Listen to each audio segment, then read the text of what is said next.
Hello viewers, আসসালামু আলাইকুম। This is মিনার। তো আজকে আমি আরেকটা গুরুত্বপূর্ণ প্রেপোজিশন নিয়ে আপনাদের সামনে কথা বলবো।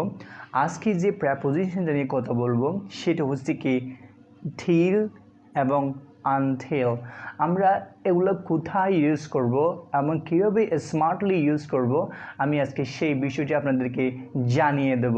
কীভাবে আপনারা অন্যদের কথা বুঝতে পারবেন এবং পড়ার সময় কীভাবে অর্থ আপনি তুলতে পারবেন এবং খাতায় কীভাবে লিখতে পারবেন, আজকে এই ভিডিওর মাধ্যমে আপনি ক্লিয়ার হয়ে যান। বিশেষ করে স্পোকেন যারা করবেন তার জন্য this video is going to very very special. Alright, till মানে হচ্ছে কি পর্যন্ত, আর হচ্ছে কি until মানে হচ্ছে কি যতক্ষণ না অথবা পর্যন্ত না। আমি আরেকটু ক্লিয়ার করে দিচ্ছি। দেখেন, কোনো বাংলা সেন্টেন্সে যদি যত পর্যন্ত থাকে তাহলে সেক্ষেত্রে আপনাকে till ইউজ করতে হবে। আবার আমি যদি সেন্টেন্সের মাঝে যদি যতক্ষণ না অথবা পর্যন্ত না এরকম যদি কথা থাকে তাহলে you people have to use until. আপনাকে আনটিলটা ইউজ করতে হবে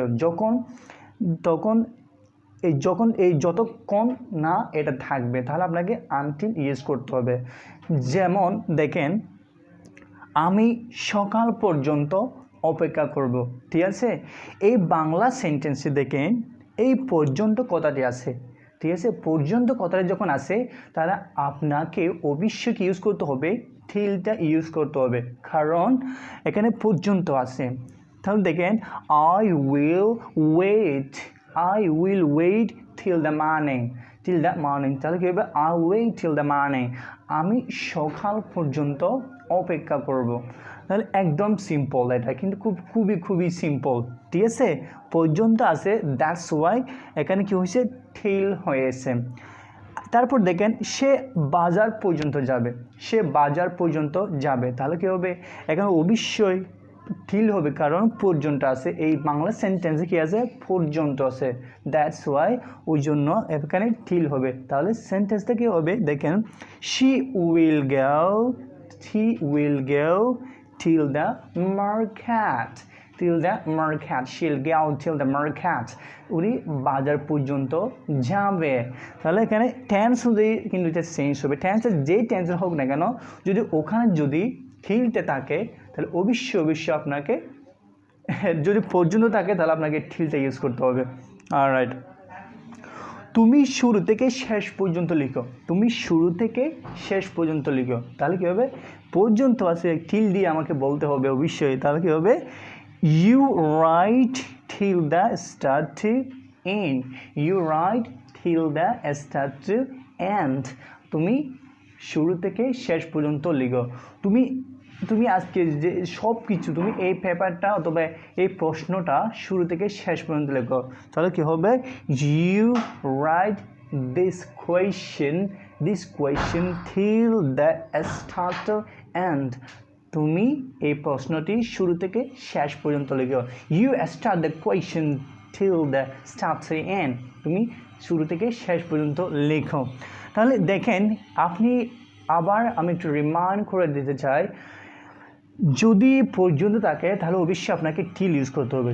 যদি পর্যন্ত না থাকে তাহলে আপনাকে until ইউজ করতে হবে। দেখেন until কোথায় ইউজ হবে? এখানে অপেক্ষা করো যতক্ষণ না সে আসে। এই বাংলা সেন্টেন্সে কী আছে? যতক্ষণ না কথাটি আছে। তাহলে আপনাকে এখানে কি ইউজ করতে হবে? নিশ্চয়ই till ইউজ করলে কিন্তু রং হবে, অবশ্যই কী হবে? until হবে। Let's have a look. You wait here until she comes। মানে এখানে অপেক্ষা করো যতক্ষণ না সে আসে, মানে যতক্ষণ সে না আসবে ততক্ষণ তুমি এখানে অপেক্ষা করো। You wait here until she comes। আপনি আরও প্র্যাকটিস করতে পারেন, যেমন এই মিটিং শেষ না হওয়া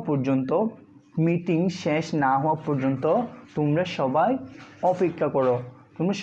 অপেক্ষা করো। তাহলে কি হবে?